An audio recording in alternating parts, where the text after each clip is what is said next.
Today, we're getting into something that's, well, a little unsettling. The very tool you use to think, to perceive, to understand reality, it's lying to you, constantly, and it's really, really good at it. I mean, think about it. It's a simple question, right? Do you trust your own mind?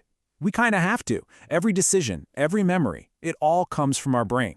But what if that trust is just a little bit misplaced? So yeah, let's just dive right into that provocative idea, because this isn't some philosophical thing to just ponder. No, the truth is your brain is actively tricking you every single day.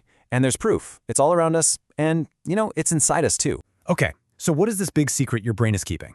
Well, it all boils down to a fundamental misunderstanding of what our brains are actually for. Okay, so here's the absolute core of it.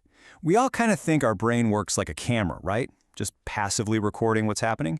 But that's just not true. It's not a camera, it's a storyteller. It's taking in all this messy, incomplete information from your eyes and ears, and it's instantly weaving it into a neat, tidy story. It's constantly filling in the blanks, making up stuff, editing things on the fly, all to create your personal movie of reality. Now, I know that sounds like a massive flaw, like a bug in the system, but it's not. These lies are actually a feature.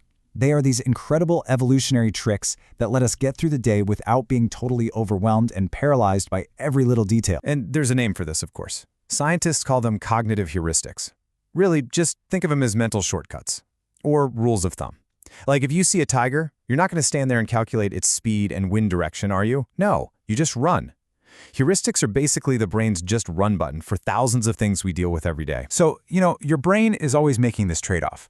It could be super slow and perfectly accurate, analyzing every single bit of data, but can you imagine how exhausting that would be?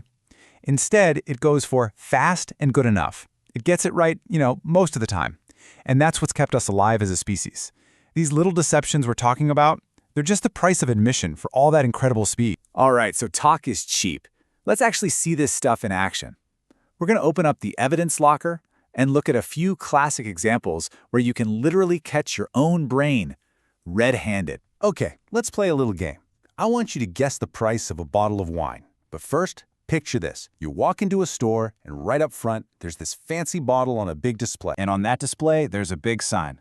The number on it is $95. Got it? Okay.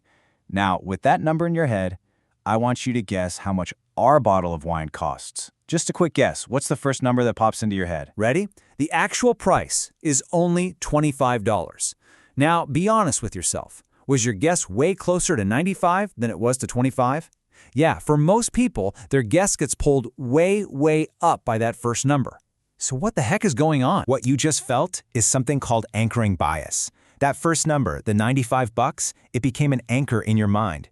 Even though it had nothing to do with our bottle, your brain just grabbed it as a reference point, and that totally skewed your guess. And this happens everywhere.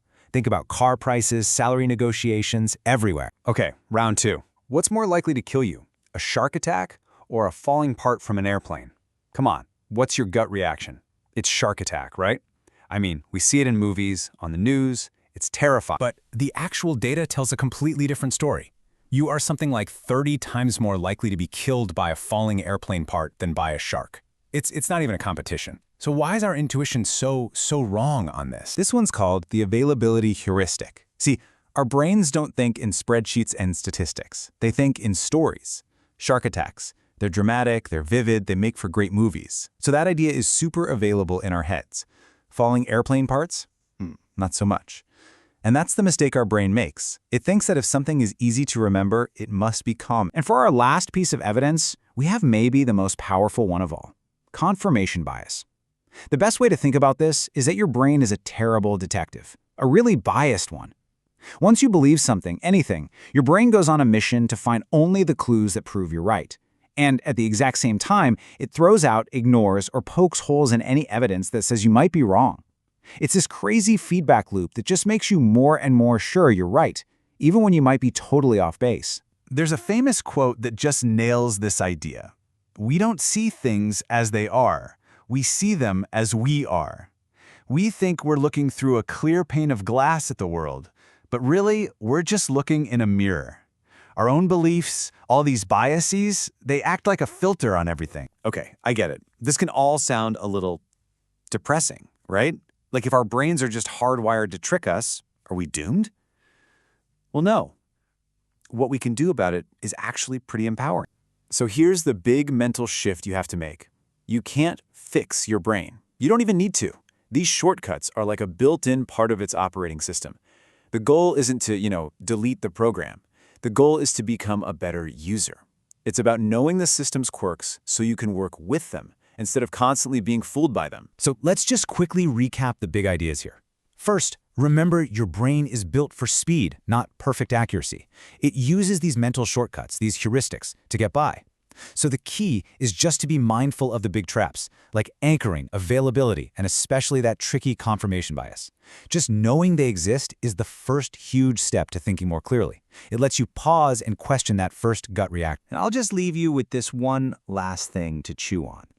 The fact that you can even sit here and listen to this and recognize these biases, that's pretty wild, isn't it?